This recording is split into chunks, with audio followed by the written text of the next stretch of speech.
சிந்திப்போமே.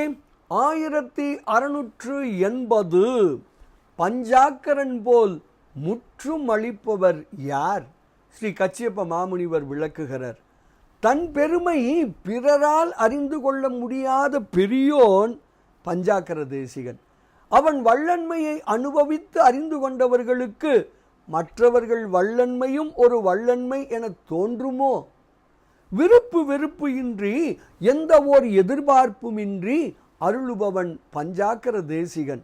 அவனைப் போல முழுமையாக தருபவர் இந்திரன் போன்ற தெய்வங்களோ அல்லது மூவர் தேவர் போன்றோரோ யார் உள்ளார்கள்? இப்படியாக தன்னையே தரும் வள்ளல் நம் பெருமான் என்று விளக்குகிறார். பாடலை காணலாமே.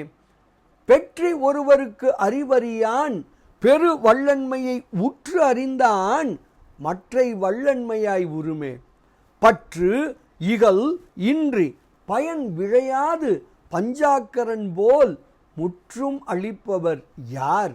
முடிவானவர் தம்முழுமே என்று ஸ்ரீ கச்சியப்ப மாமுனிவர் தன்னுடைய அற்புதமான ஸ்ரீ பஞ்சாக்கர தேசிகர் அந்தாதி எனும் நூலின் 43வது திருப்பாடலில் அழகாக விளக்குகிறார்.